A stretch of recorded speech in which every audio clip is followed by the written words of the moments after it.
Welcome, friends. Welcome back to another episode of Are You Safe Too? And Safety Rocks, and a build of the Sears Tower of my own creation. Today we're going to work on the very last vertical section. And I will apologize ahead of time. As we get to the end of the video, I'm going to remove the phone from the stand, and then I'm going to kind of give a panorama view going from the base all the way up. Now, you may see some wires. Those are Christmas lights, and I'm going to save that reveal for the final. So we're going to get started. My name's Todd, your personal workplace safety specialist. And in our agenda today, we're going to build something. Of course, we have the last 20 floors, the last 20 stories of the Sears Tower, Willis Tower in Chicago. So we're going to assemble that. We're going to learn something, some fun facts about the actual building. Oh, I just dropped the Chicago flag. Let's put that back in here. We're going to compliment someone, and a very special channel that I recently found that I really like, and it gives an excellent in-depth view if you are a Lego enthusiast. Some of the perceptions and hot takes and deep dives that go into various sets. And it's Steve from, hold on, I got it right here, the Imagination Brickshop. So we'll compliment him. And then, of course, we have our safety tip of the day, which is value number 4, Relentless improvement. Now, I will post the details of those, including any links, such as channels or other, in the description, so you can scroll and check those out. And let's get started. We have here steps 38 to 44. And I have got my notes. Of course, there we go. I hope you had a good week. It has certainly been very busy. And in the world of industrial safety, a lot of folks are prepping for the colder weather ahead. And if you happen to live in or around areas of the country that get snow, cold weather, planning ahead is important for various PPE, personal protective equipment, and let's see, there's that.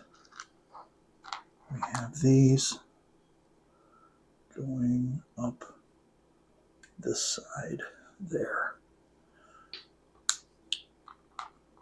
So planning ahead is important. If you are working outdoors, you want to stay comfortable, you want to stay productive, and get the job done on time and under budget. Does that make sense? It certainly does. Let's see, there's this section, there's this section. This goes like so. And aha!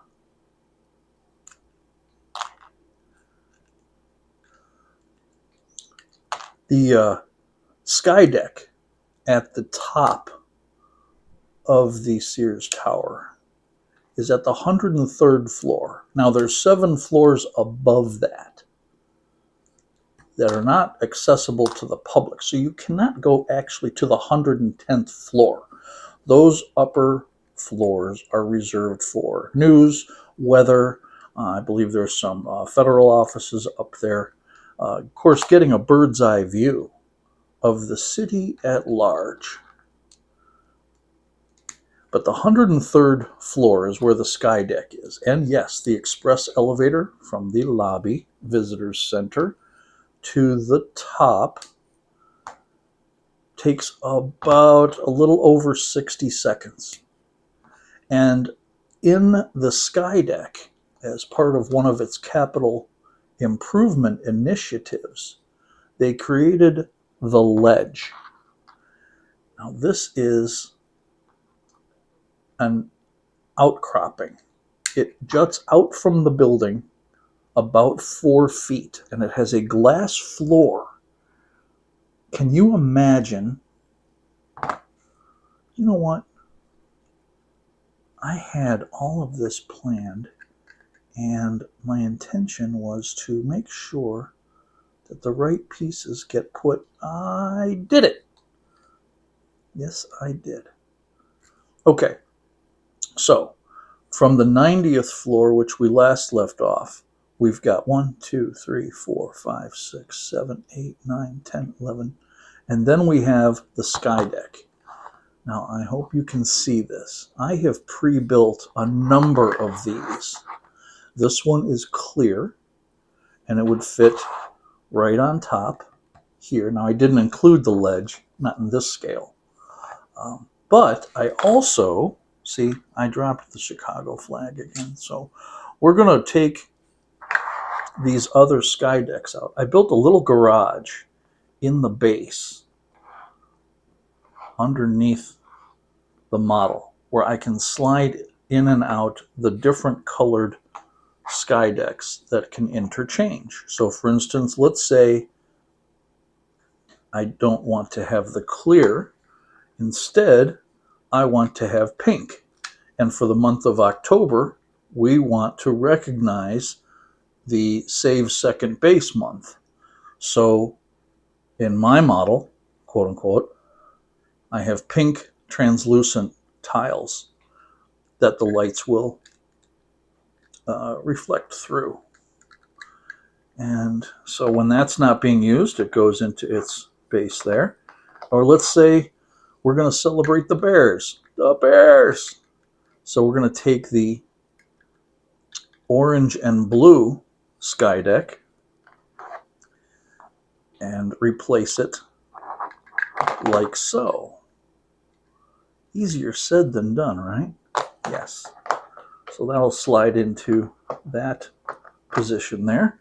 And we can put the orange and black to recognize the Bears, should they have a winning season. For green, of course, Chicago celebrates St. Patrick's Day, so I have the green Skydeck. And again, being modular, it allows the Skydeck to be changed out according to its owner's whims.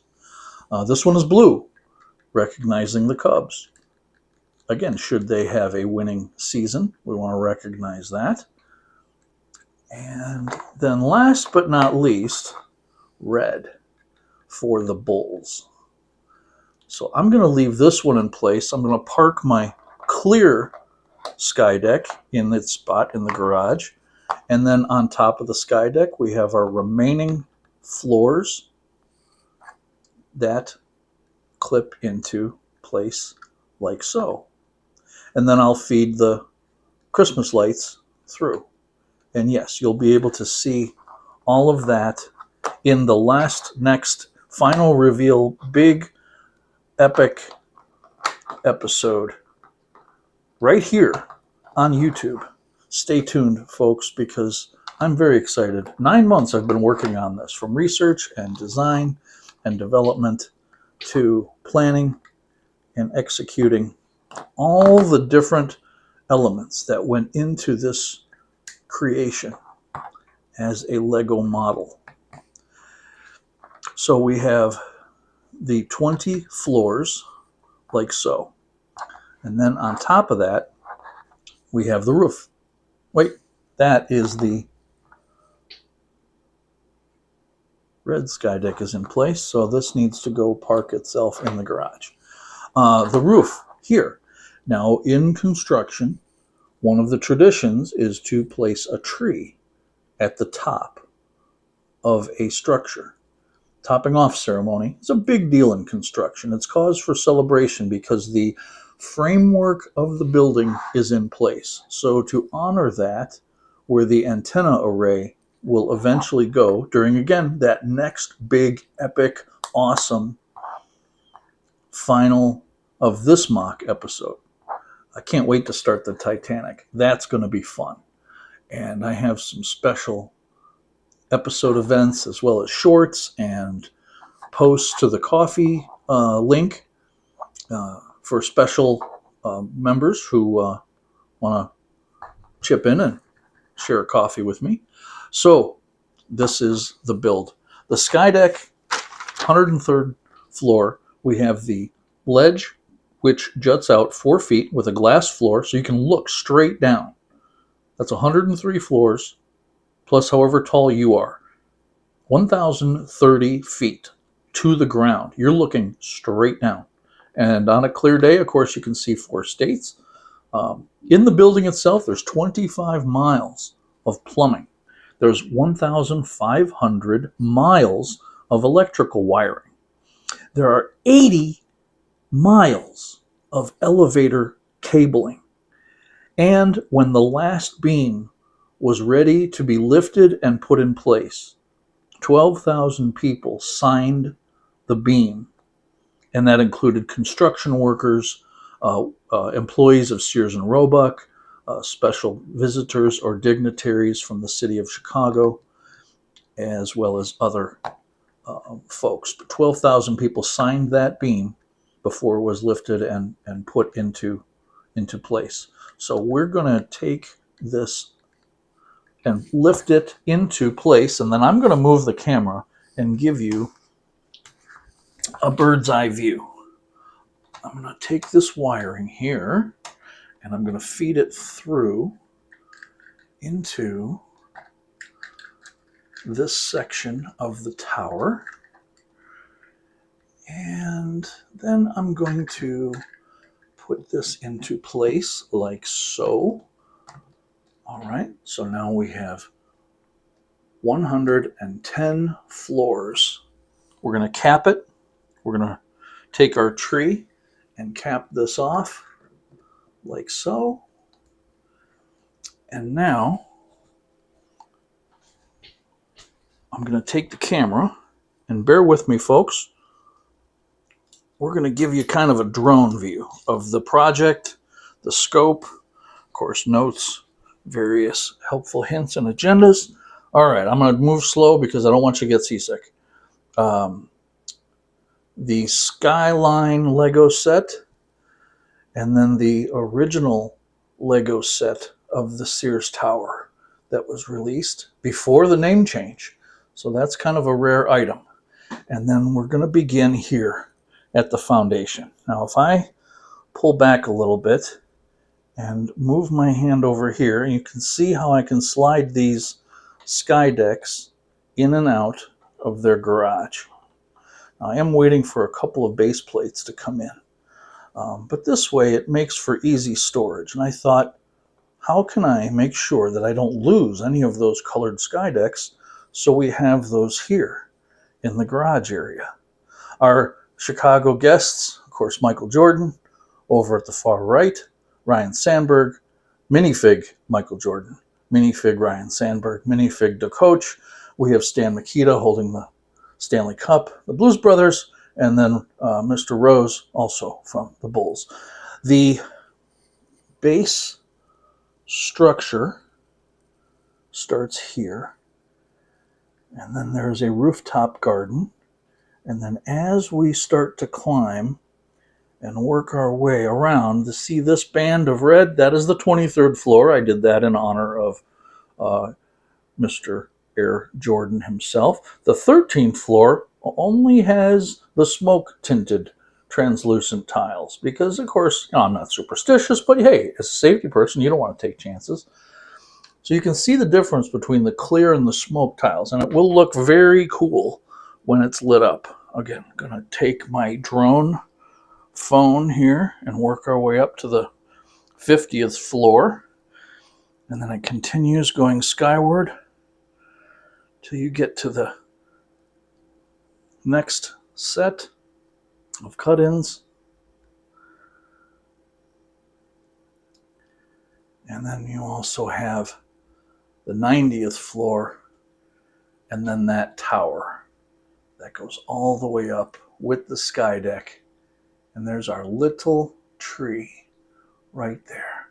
And yes, I had to put the FAA red warning lights on top of the building. Unfortunately, when I did the test of the lights, they will not glow. I'm sure there are, and I know there are, light kits that you could get, but I just used Christmas lights and went the economical route. So from a bird's eye view, it is a pretty neat building. And if I take a step back to try to show in a horizontal mode what the building looks like so I don't actually turn the phone, I'm backing up.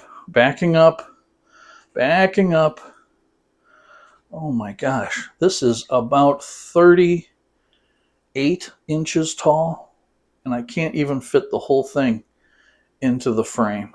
Well, I can barely do it on a horizontal mode. I think for the last episode we may do part of this vertically. But that is the mock, my own creation in Lego terms, Sears Willis Tower in Chicago. Oh, sorry folks, don't get sick. That I've been working on for 9 months. And I'm very jazzed to be able to share this. Now, where am I going to put it? I've got a spot that there is a plastic plant in my living room that I could plug this in. And okay, let's compliment someone. This is a channel that I recently found. It's called the Imagination Brickshop. And Steve does a great job in sharing his views on various sets or elements around the Lego community, various other sets that are available that are not Lego, such as Atom Brick. In fact, as I learned, the gentleman who started Atom Brick was the designer for the Chicago skyline and the Sears Tower and the John Hancock building in the original Architect series. So he was kind of the impetus, the forefather of the architecture series of Lego, and has since gone on to design many sets, including Falling Water, the Frank Lloyd Wright home in Pennsylvania. The model itself that Lego produced is pretty neat, iconic in that it was, again, the first of its kind as a larger type of set, not just a little building or a monument, but it actually had depth and height and width. The Atom Brick set is on my wish list because it's 4,000 pieces and it just looks so cool. All right. When you're thinking about safety, and this is where those non-safety folks can just skip to the end and fast forward, but for safety folks out there, one of the values that is important to any safety company is improvement, and you need to be relentless about it. So here's a few ways that you can have relentless improvement within your safety program. Now, maybe you have never had an accident. When was the last time you had a recordable? If you've never have, that's great.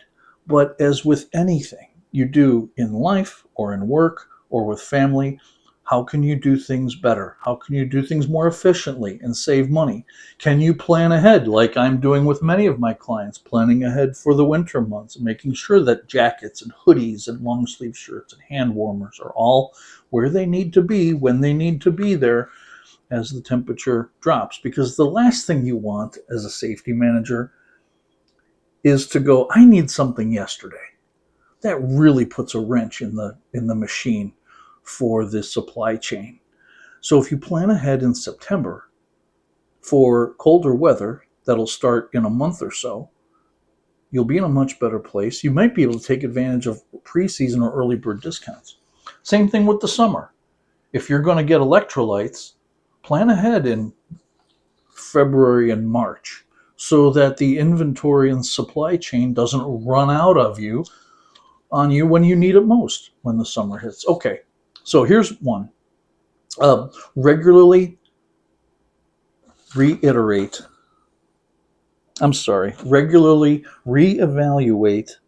every aspect of your job, your process, your procedure, your department, your shift, your facility. Do your walkarounds. Take note. If it's not broke, don't break it. If it's broke, don't just put duct tape and baling wire, but what are the compliance factors that need to be in place? And improve upon that. Number 2, stay alert for new ideas. And this is where listening comes in. As a safety manager, I don't know everything.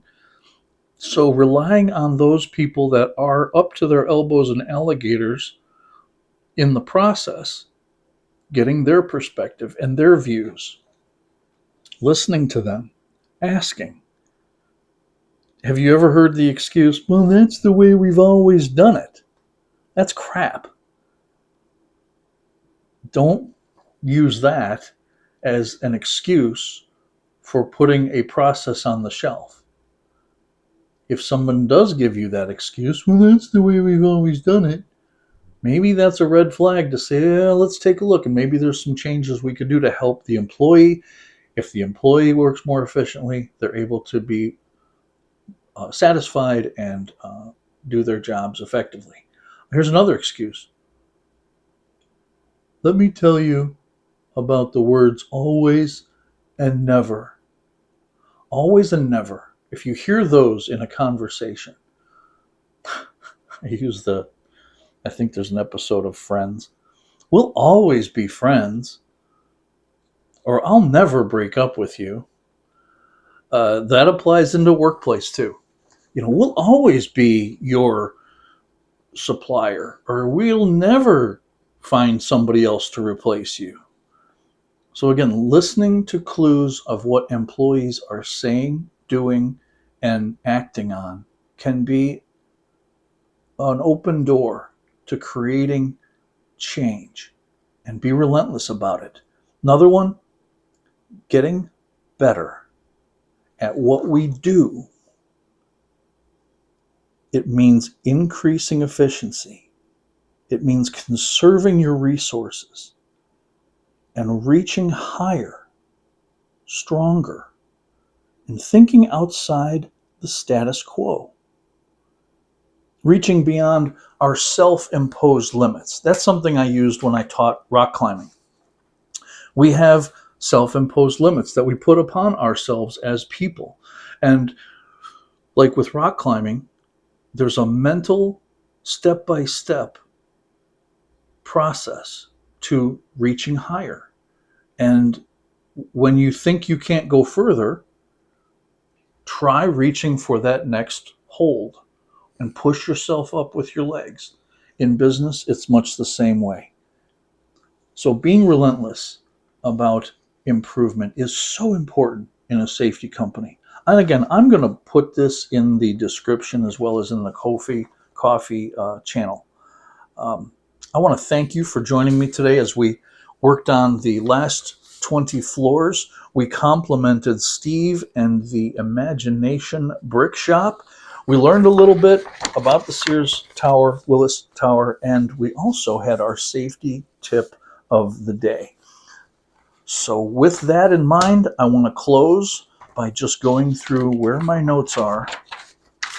Oh, here's a note from Mike Rowe that I found on one of his recent podcasts.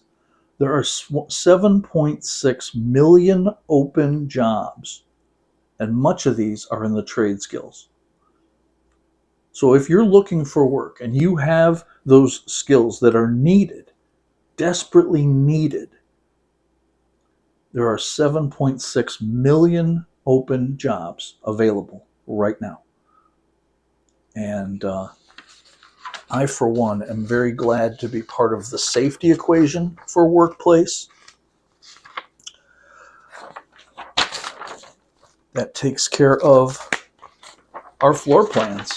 This file right here that talks about the vertical tubes, that talks the different sections that I've broken down into modular pieces.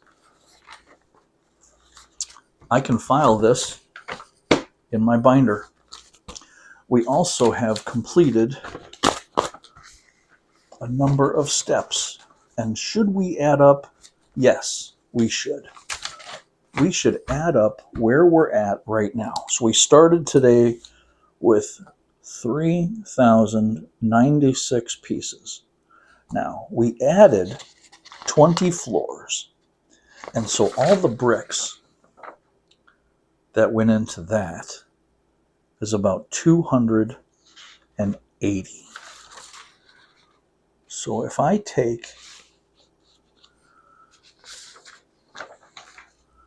3,096 and I add 280, that is 6, 8 and 9 is 17, 2 plus 1 is 3, bring the 3 down, 3,376 pieces so far from the base all the way to the 110th floor. Now that also includes the 6 different Skydecks that are interchangeable. I'm really glad you could join me today. Where we're going is going to be very exciting, and thank you for joining me on this journey. I've learned a lot in these 40 plus episodes that I've created so far, and it's only going to continue growing and learning. You're a part of that. So if you did get something out of today, whether it was some facts or trivia or a really cool channel that you can click to or some safety tips, please hit the like and subscribe buttons. Leave a comment, suggestion, constructive critique. Rip it to shreds and tell me what you want, what you think can be improved. And I will read those and respond back. My name is Todd Gunther. I am a certified safety specialist for industrial workplaces, and I help companies understand and help create safe workplaces and also explore cost savings. Until next time, I thank you very much. Have a wonderful week. Use your training. Watch out for each other because we're all in this together, saving the world one accident at a time. Have a great day.